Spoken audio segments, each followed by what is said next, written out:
สวัสดีครับพี่น้อง ตอนนี้เขาเข้ามางานข่าวดำพี่น้องเลยงานที่เกิดอุบัติเหตุอยู่ชุมพรเนาะแสดงความเสียใจกับผู้เสียเด้อพี่น้องเนาะรถโซนพี่น้องเอ้ยรถตามอยู่ชุมพรที่เป็นข่าวเนาะสาวขวัญพี่น้องตอนนี้ก็มากินทานน้ำเพิ่นพี่น้องเอ้ย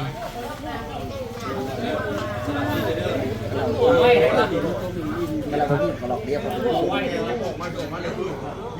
พิ่นหาก็เอาศพมามื้อนี้พี่น้องเอ้ยเบิดลายตึกและเสียใจนำครอบครัวผู้เสียพี่น้องเอ้ยเฮ็ดแนวใดเนาะใครก็บ่อยากให้มันเกิดดอกพี่น้องเอ้ยก็ขอบคุณคนไทยนะคะที่ยามส่งมาฮอดฝั่งลาวเนาะตอนนี้ก็มาฮอดเฮือนผู้ตายเป็นเทียบห้อยพี่น้องเอ้ยเฮาก็สิมากินทานพี่น้อง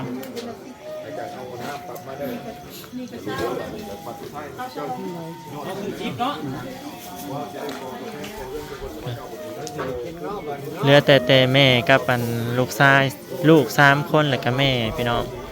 ผู้ตายนะก็ได้ลูก3 คนก็ยังบ่ทันใหญ่ครับ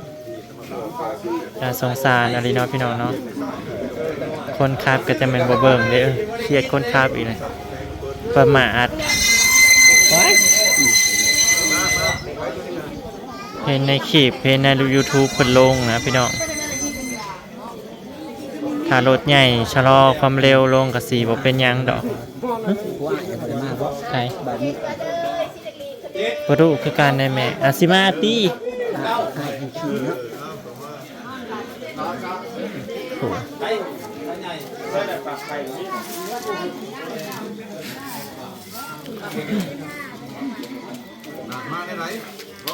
เอามาก็บ่ได้เข้าไปเฮือนเด้อ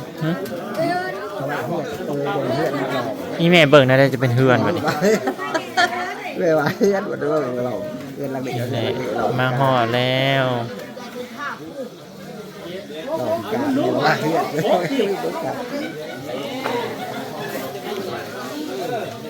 ขอไปกินทานน้ำเพิ่นก่อนพี่น้อง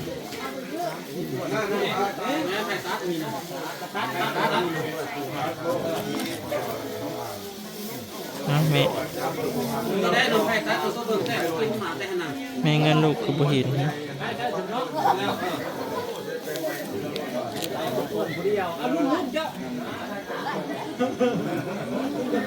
หาเงินก่อนพี่น้องนะคือบ่เห็น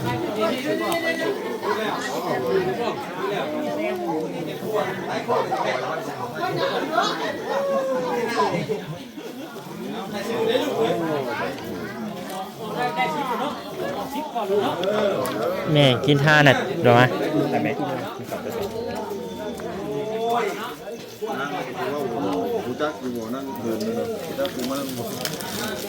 ยายคันให้แน่นี่สาวเอื้อยนี่คนด้วยกูมาคนโอ้ยสาวเอื้อยเด้อมากินทานน้ำด้วย50,000 กีบเอาเชิงเลยให้ตัวจะเชื่อคนได้เป็นผู้ได้สู้ผู้งามตัวเจ้ากินน้ำเด้อของบ้านถามหอดฝั่งลาวเลยเด้อหอดเทือนเลยเด้อหอดมาหับจับเมาเด้อจะจับไปสู่สุขติเราต้องห่วงข้างล่างเด้อแสงติดเขาแสงนี่ลูกกระโถ2ว่ะชอบไหมนั่งหน่อยกับไหม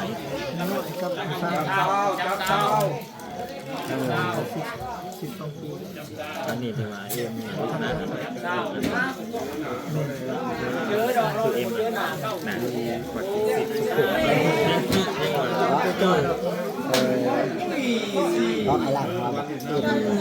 เอ็มนะแม่นี่กามาหอดแล้วเด้ออันนี้ก็สิเป็นน้องเคยเพิ่นตัวหน่อยลูกป้าลูกลุงพี่น้องเขาเปิดหน้าคักแน่นี่ก็มาทำอะไรแล้วเนี่ยอันนี้จะลุกได้เลยมื้ออื่นเอาลงป่าพี่น้องมื้ออื่นโอ้แต่สงสารอะไรได้พี่น้องเนาะ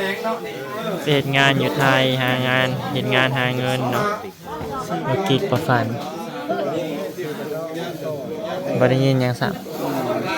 ไอ้แรกเผื่อว่าฮอดบ้านเฮากับไข่อยู่ไข่ลงอื่นอีกแล้วกระดูกอยู่กระดูก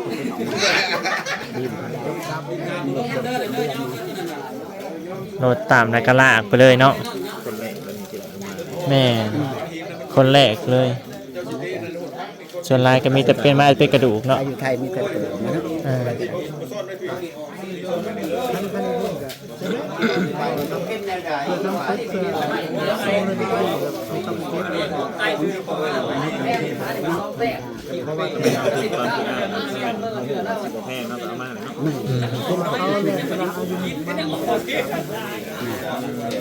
อืม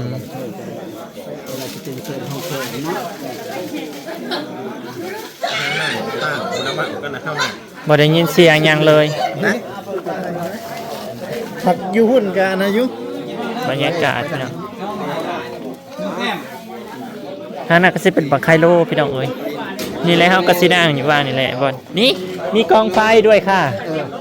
นั่งกองไฟไปกองไฟนี่เรา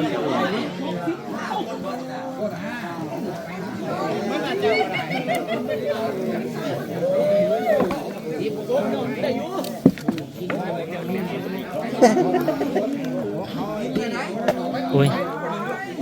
มากินทานพี่น้องทำบุญงานศพ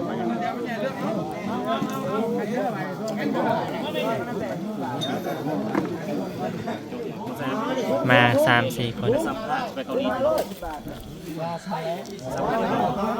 เป็นสะพานมือเดียวกันค่ะ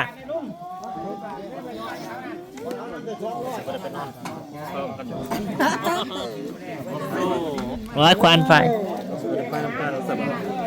แจ้งลงกลุ่มและแจ้งซื้อลงกลุ่มและ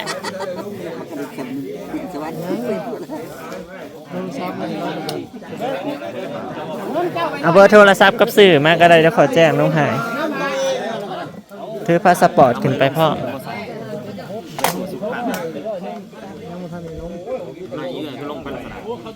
แจ้งลงกลุ่มแล้วมืออันผู้ใดสิไปเนี่ย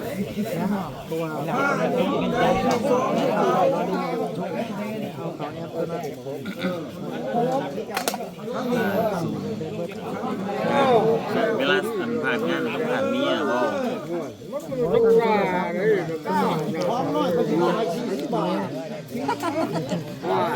โทรศัพท์เพื่อนนั่นมันโหลดWhatsAppบ่ได้ค่ะ นั้นมาซ้ำบางวัน ก็เลยใส่โทรศัพท์เมียแทน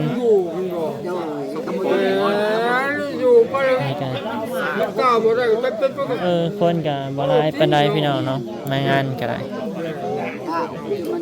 และก็เสียใจนำครอบครัวเป็นผู้เสียชีวิตเนาะพี่น้องโอ้ยรถชนจังๆเลยได้พี่น้องเนาะผู้ชนนี่ก็ตั้งบ่เบิ่งได้ว่าแล้วว่าอีก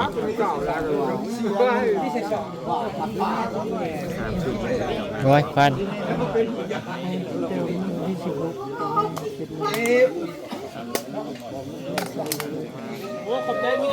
เสีย60 บาทเนี่ยเรา60เสียงเนี่ยแต่สู้ถึง3 บาท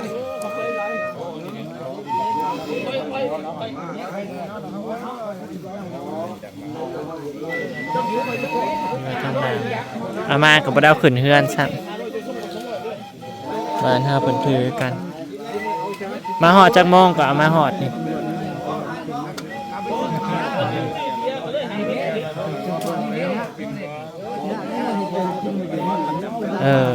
แม่น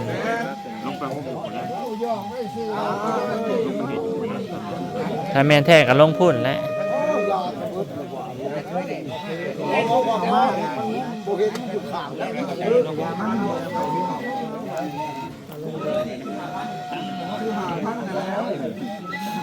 มาหอดจังมงนะมาหอด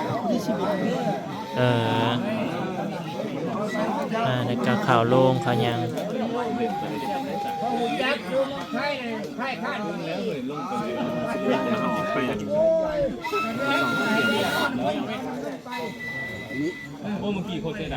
เฮาปักซ่องจนเที่ยงแล้วออกก็ได้เที่ยงแล้วได้เฮาออกเลย มันมาหอดก่อนเหลือแต่แม่กับลูกสาวลูกชายพี่น้องเอ้ยบ่เสียก็ได้ว่ายังก็บ่ได้ยินซ้ำเสียงก็กระทึกอยู่ รับมือไปแล้วเอามาสาม เออ แล้วต้องจ้างที่เก่าแล้วจะมันเท่าไรครับ แม่น มีคนกับมีญาติพี่น้อง คันจ้างเห็ดคันมันขึ้นก่อนเอามาเขาดีกว่า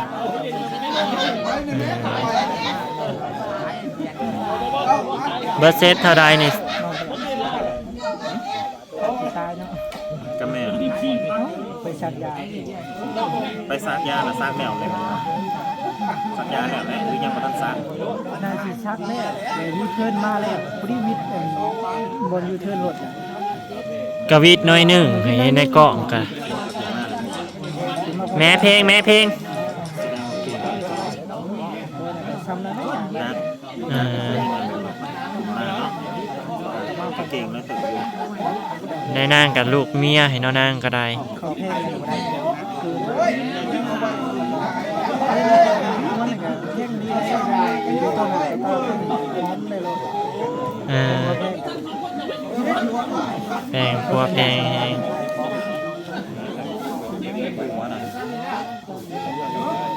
ย่านอยู่ในผมบ่จัก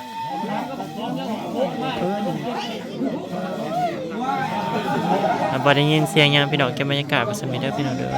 เดี๋ยวสิถามหลังไมค์ถามกันหลังไมค์ก่อนก็แสดงความเสียใจนำผู้เสียเนาะเห็นภาพตอนรถชนเนี่ยก็โอ้ยแนวใดบ่ยังเป็นภาพติดตาอยู่นี่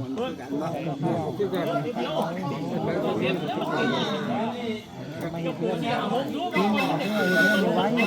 ม แต่พอทำดำหน้าสาบข้างในเขาเทพื้น เออ เขาแล้วเกี่ยวเขาแล้วเขาแล้วนี่ก็ได้กันโทษ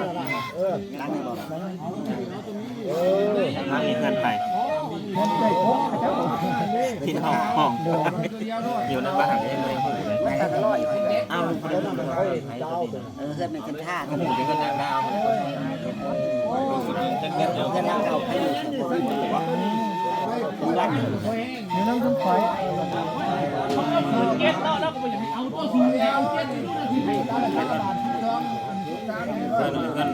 นเดิมมีมันขึ้นมาไหนบอก อันนั้นเนี่ยทำงานมันก็ยุบ สุดโซม มันหลังเก้าอะลีเนาะ มันแคบมากเลยมันก็ลง หลังเก้านี่เนาะ ให้อยู่กันกันท่าแม่ว้าวแม่ดี ผู้บ่าวอีแม่นั่นละอยู่นั่น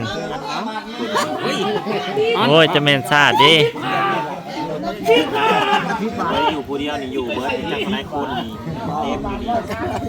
โอเคพี่น้องเก็บบรรยากาศสนิทก่อนนะว่าบ่ได้ยินเสียงพี่น้องขออภัยหลายๆก็เสียใจนะขอบคุณตายเด้อพี่น้องเด้อนี่มาหอดเทือนหอดบ้านแล้วพี่น้องมาก้าวลงป่าเนาะให้เพิ่นไปสุขคติบ่ห่วงลูกห่วงหลานเด้อเพิ่นก็ได้